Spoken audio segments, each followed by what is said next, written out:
Welcome to another episode of Inside This Teacher's Studio. This time, Toni welcomes veteran California educator Kenny Donovan. Today's guest, Kenny Donovan, has 30 years of teaching experience at 4 different high schools. He has taught all social studies subjects at the high school level and is currently teaching World Honors 9th grade and AP European History 10th grade. He won Teacher of the Year for Ruben S. Ayala High School for the 2014-15 school year. And he has coached basketball, baseball, football, tennis, golf, track and field, softball, but no curling. No curling. Welcome, Kenny. Thank you. Thank you for having me. Thank you. The first question is, who are the people in your family that gave you the confidence that you needed to do what you do now? Well, the confidence came from my folks. My folks just always have believed in me. And as a matter of fact, my family, whether it's my grandparents as well, they just always have been so supportive and also just always believed that I could do, even from the youngest age, I could be whatever, do whatever. And so when I was just out of high school, I was coaching. I was coaching first, 5th, and 6th graders, and then 7th and 8th graders. And along the way, I was taking business courses at the university. And then I realized, I don't see myself in a cubicle. Mm-hmm. And I realized that I was already teaching, but I was doing it, of course, on the court or on the field. And then I started taking some teaching classes, liked it, and then it just snowballed from there. Oh, interesting. I don't know these things. How would you describe your growing up years? Well, again, I was just lucky. I had a great situation, and again, my son now would say it was very sheltered, if you would, because it was also, I guess you would sort of say, privileged nowadays is what the new term is.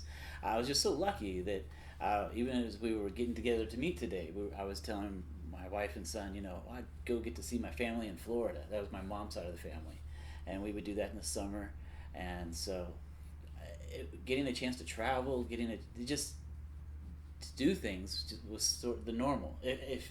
Right. So I was just very lucky. At the time, right. I didn't know any better, but now looking back on it, I was very fortunate. Okay. And what in your past would have predicted that you would become a teacher? Was there anything that would have predicted that? Just again, like I said, the fact that I started coaching at a young age. I was coaching at 18, and before that, probably not, because again, I really didn't know. It was, whereas in high school, my buddies, one buddy knew he was going to SC, and another one, he knew for sure it was going to be UC school, and they knew exactly what they were going for, and I was like, I don't know, kind of thing. And so I go to Cal State Fullerton, I'm taking business classes, and again, it's not until I was already coaching that I realized, hey, what's this teaching idea? And that's where it all sprang from. Okay.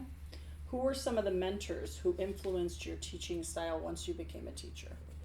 Well, I think back when I was in high school, our science teacher, her name was Mrs. Gross, and we just had a great rapport. Even when when we turn in assignments, we always turned in our papers folded lengthwise, and you had to put your name and all the stuff on it. But then I'd always write her a little something, because of course we were always talking about sports, or we would just talk about different things. But we would do it just with the assignments, if you would, also.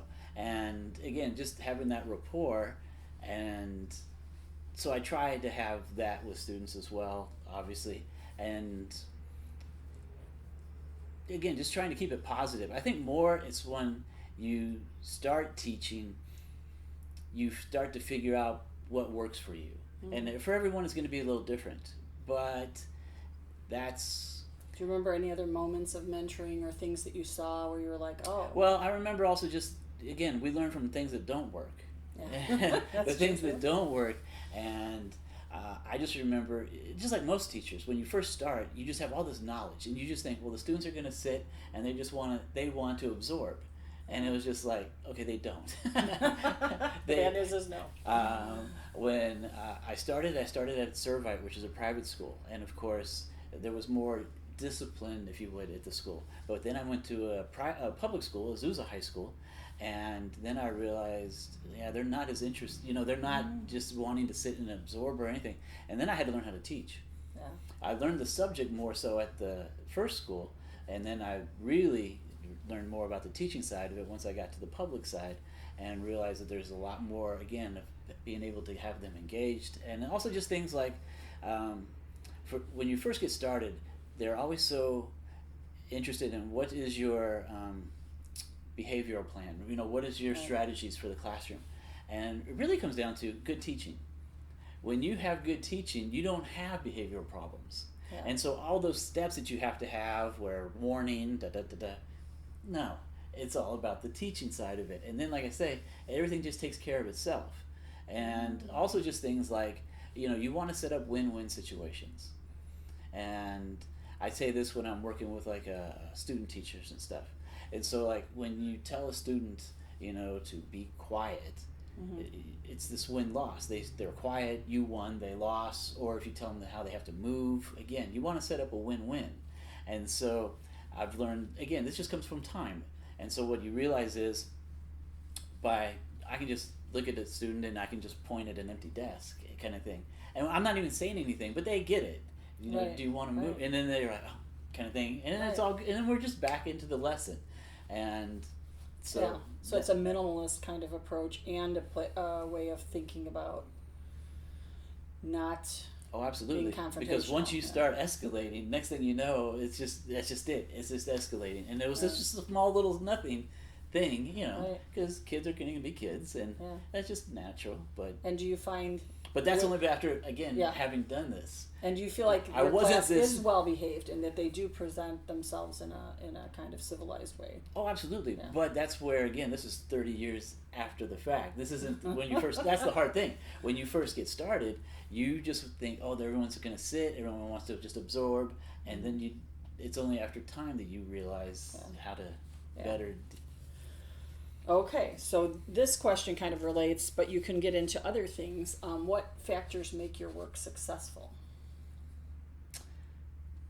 Well, how do you define success? Yeah, my school, we're in a middle upper income area, so the kids would have a similar background, like I was saying myself, where we were about going on vacations or just having more experiences, and so we don't have a lot of discipline problems. I mean, it's like any school. There's going to be problems, but they're minimal because we've got great kids. And so I would love to think, I'm doing great things, or the administration would love to as well, but really we just are fortunate that we've got great kids, and that's why we've got high scores, and that's why we look really well in national. And talk about the ethnicity of your school and the language. Are there kids that speak other languages and things like that? We do. We have, we're getting more of an influx from China, but we do have a variety of ethnicities at our school. I would say we're predominantly Caucasian, but there is, I don't know the exact percentages and stuff, but there is a roundness to it, if you would. The interesting thing is, the school before I got there got up to over 4,000 students. So they opened up another school to try and take some of the burden off. Now that school, being the new school with the new car smell, they got, again, that was the one people really wanted to get to. And of course, once Johnny went, his buddies went, and that took a lot of our athletes. So now the school, Chino Hills, is very strong athletically, and we weren't for a while. We're coming back now, honestly. Okay. But for a while there, we really took a hit, but we had really good kids. Now we're starting to get the influx of the athletes as well, because again, everything's just balancing, if you would. Okay, in the town. Okay, and what matters to you in a daily schedule? What do you think is important? Well, for me, it's about trying to be, for the kids, being consistent, about being fair, and also just having an energy and an excitement for the subject, because otherwise, if I don't have it, they're definitely not going to have it. But even from the start, when they're first coming to class, I'm standing outside the door and I'm saying hi to everyone coming in. And so it's interesting that, our administration was telling everyone to do this because, of course, with COVID, and we're supposed to pass out wipes and what have you. But I was already doing that, and it seemed natural, just like you would greet people when they come to your house. Right. Of course you would. Right. And so it just seemed natural. I wear a tie every day. I started that because when I first started teaching, I looked like one of the students. And, You're really young. and so, yeah, and it's just, I've always done it. So I can't imagine going to school and not having a tie. But it's just, and again, it's just that consistency. And again, obviously the excitement and the energy as well. Mm-hmm. And of course, we just, like any teacher, you're going to try to vary it. You don't want to do all lecture. You don't want to do anything all, because you're trying to hit all their different learning styles. Yeah. And hopefully through all that, you're making a positive experience for them. So what are the things that you use, because you're high school level? So what do you use besides lecture? Well, anytime you can get any kind of simulation really works. We will put Martin Luther on trial, and we'll try and decide if he was a heretic or not. And so they might be the lawyer, the judge, or witnesses, or of course then they'll be the jury, those who have to decide. And so the jury always thinks, oh, this is so great, because they get to just sit back and just watch, and then there is no script.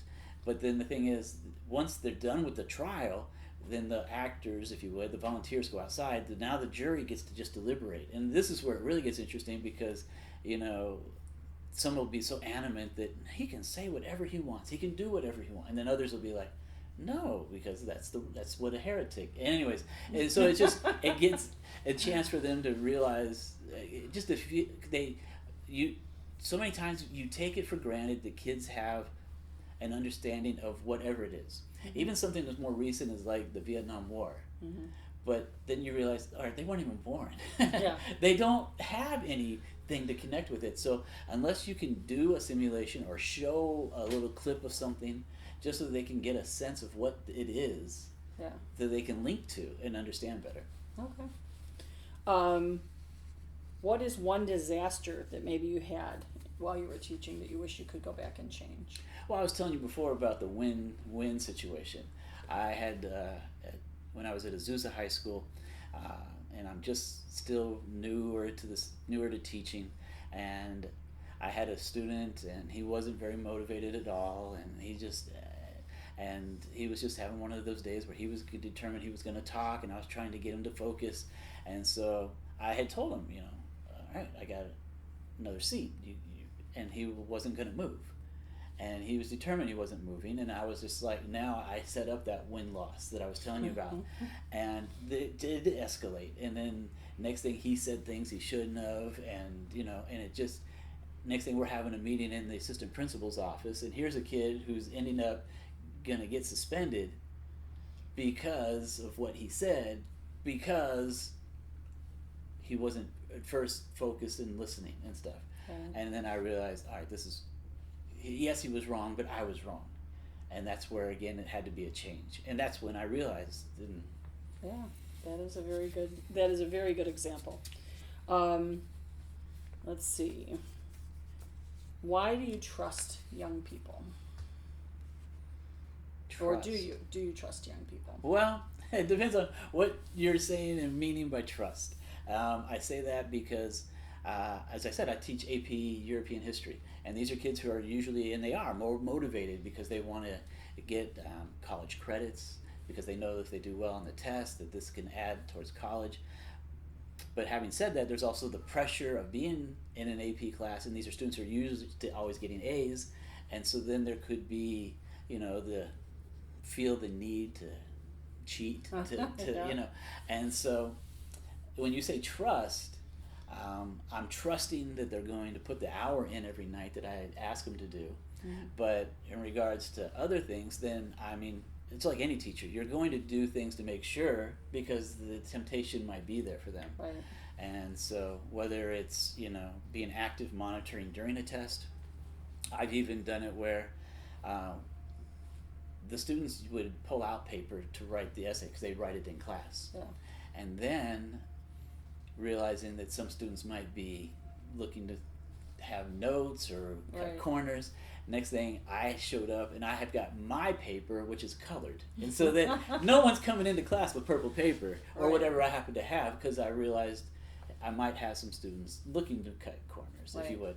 So, we have to be due diligent, but at the same time, you have to put some trust in kids. Otherwise, you're setting up a losing situation again. Right. and they kind of get the idea, right? Right. What is a moment in teaching that you learned something that you wish you had known much sooner? Well, like I said, like I was telling you about the one boy in that situation, and what I was saying before, that good teaching takes care of behavior problems. If you've got it where you've got your lesson plan, and if you hopefully overplanned, so that you don't have that 5 minutes at the end of class or 10 minutes where there's nothing, well, that's when something bad's going to happen. Yeah. That's when there will be trouble. You better have things planned, and of course after you've done it so much, and you do also just maybe know the history better, you can tell stories when you realize, oh, I still got a few minutes and I can tell more about the situation or what happens, or asking questions more when you realize sometimes you were just thinking, oh, I'm done, and you're just like, no, let's review one more time. And it's just and those are good tips, because I think a lot of people don't right at first they get that panicky feeling, but after a while you get a whole bag of tricks that you can use. Well, and especially because like you just think, oh, well, I've taught it, they got it. And then you realize, no, I need to come back the next day and I need to ask again about it, and even a week from now I should come back to it, and you're always, it's not just one moment and that you're done and you're moving on, and so then it just becomes like, you hear it. This is what I tell the kids. I mean, here it is in class, we're going to do something with it, whether it's a simulation or what have you, and then we're going to take some notes, some notes, if you would, eventually, and then if they can go home and if they can tell the story again, and that's just one more other time that we're getting it into long-term memory, and then it's going to be more success. And that's why I tell them before the test, they shouldn't be studying all night and they shouldn't be cramming, because we should have been putting it in little by little along the way, and then you're going to be successful. And do you feel like you're able to get that success out of most kids doing what you do, the way you do it? Do most kids succeed? Well, I do, in the fact that this is another thing where, as a teacher, when you're still figuring things out, I don't have it where 75% of the grade is based on tests. So we have tests, but we also have projects. We have a notebook. We have quizzes. And so that this is where they can still show their knowledge, but do it in a different ways, because not everyone is great at tests. Yes. And it doesn't matter what you're talking, whether this is an ESL class or this is an AP class, everyone's got their own strengths, and so you want to make sure that, again, no one thing makes or breaks them, but then they can still be successful, and that, because everyone wants to do well. I mean, and do you feel like that's part of the satisfaction you get out of teaching, is seeing that you are able to get most of them to be successful in some way? Well, and this is where you have to get the mindset and that it's okay. I say this because some are thinking that I need to be rigorous, because they always get told, you got to have rigor, you got to have rigor. And of course they're thinking, well, if I have rigor, not everyone shouldn't have, good scores, because then I'm not rigorous. And it's just like, no. You can still have good scores and you can have rigor. But that's where, again, you got to make sure that becomes the paradigm, the way you're thinking, as opposed to, that's where it's hard, because each teacher thinks differently, if you would. And that's why it's also hard, as you probably realize, even just teaching writing is so difficult, because first kids are going to say, well, I didn't know, which of course they don't know. They do know. They've been writing essays forever. Right. But then the difference of how each teacher might have different rubrics, or different, each department kind of thing. Right. And that's where we really need to have more uniformity with that, and it would help so much for these kids. Right. But I think that your idea of rigor versus success is a really big one. Let's see, I think I'm going to skip that one. What do you think is important in your classroom? And this, I know it's different in high school, but how do you see the fine arts, singing, dancing, visual arts, drama, architecture, playing a role in what you teach? Well, I think for a student to be successful, they have to have some connection to the school. And it doesn't matter what it is. And so if they're in drama, great. If they're in band or whatever it is, if you're in sports, But it's the students who don't have something that you find that they're the ones who really have that struggle, and it's more troublesome, could be, kind of thing. How do those things come into your teaching, though? Well, especially in history, there's so many elements, of course, and so once you start talking about art, because of course art's part of history, but even as we get more towards the modern, we get into music, and of course the kids really get turned on with music because they love music, of course, and so once you start bringing that in, and then they're like, whoa, kind of thing. And so we'll have a project somewhere near the end of the school year where it's called The British Are Coming, and so they will have a British band or person, and then they have to not only do a brief little history of them, but then their impact on society. Because we little by little have been bringing music in, because of course it hits the scene, with rock and roll in the 50s and then so forth. And then even we'll yes, absolutely, we'll look at anti-war songs, of course, and protests with that. But even when we start talking about the end of the Soviet Union and the end of communism with the Soviets, how music started to get into the Soviet system, and it was rock and roll, and how little by little, first, Elton John got to go over there, but Elton John wasn't allowed to have drums, and he wasn't allowed to have guitars. It was an acoustic, and it was him and a buddy who banged on the tambourine. And then how you see just 10 years later, Billy Joel got to go, and he got to give a full concert. And then how it just grows from there. And so, and the kids, like I said, once you start bringing that other elements in, then that's stuff they can relate to. It makes the teaching run, right? Mm-hmm. Okay. This is a section of our show that is based on James Lipton, the host of Inside the Actor Studio. Okay. And another guy whose name is slipping my mind right now. But it's a kind of about you as a person as opposed to your teaching. So this is based, some of these are based on teaching elementary school, so you have to bear with me. Okay. What is a letter that you like? A letter of the alphabet that you like? Well, K, because my name's Kenny. Okay. And what is a letter you don't like or you hate? Ooh. Well, I guess it would have to be D's and F's, because those are not good. Okay. What do you love to hear as a teacher? Thank you.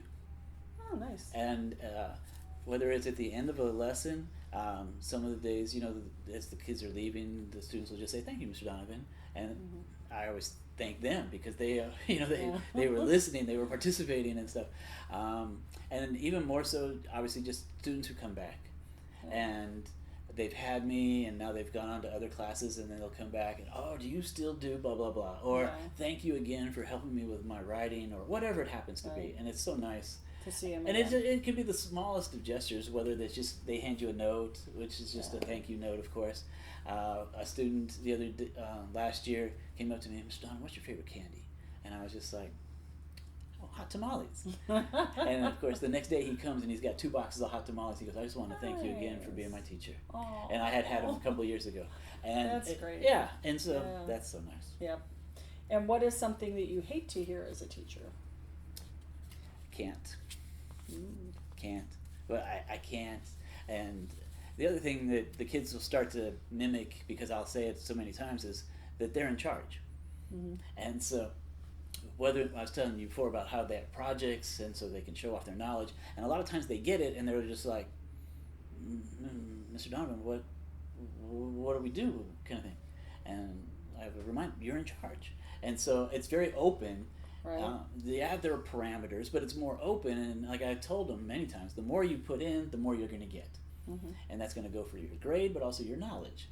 And so there isn't a set thing, if you would. And so it's so funny, because kids, they always tell you how they want to be in charge. But then you tell them they're in charge, and they're just like, "Whoa! Wait a minute, that's a lot." Yeah, exactly. But they need that. Right, they do, because that's what we want them to do in the future. Here's kind of a strange one. Do you use curse words? Well, not in class.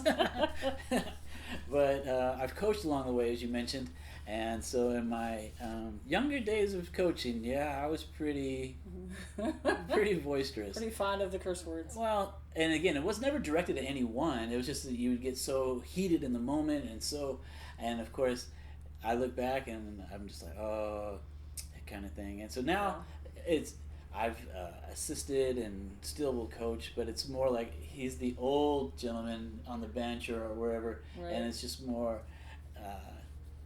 But and so it's happened. There was a little bit of that. There was, yes. Besides teaching, what other profession would you have liked to pursue? Well, as I said, I was studying business, and I think it was more because I just didn't know what I was going to do. So it just seemed like, business seemed right. I honestly don't know. Looking back on it, I can't imagine doing anything but teaching. Yeah. And I don't think. But having said that, I've told you when we started, my family had me so confident, I felt like I could do anything. Right. And so I think I would be successful at other things. Yeah. But again, having looked back at it, I can't imagine not teaching. Okay. If heaven exists, what would you like to hear God say upon your arrival? Well, I would like that I'm going there, and that he's saying, welcome. That would be nice. And then, of course, just being able to see friends and family that I haven't seen in a while. Nice. Very nice. Thank you so much, Kenny, for doing this interview. No, thank you. Thank you.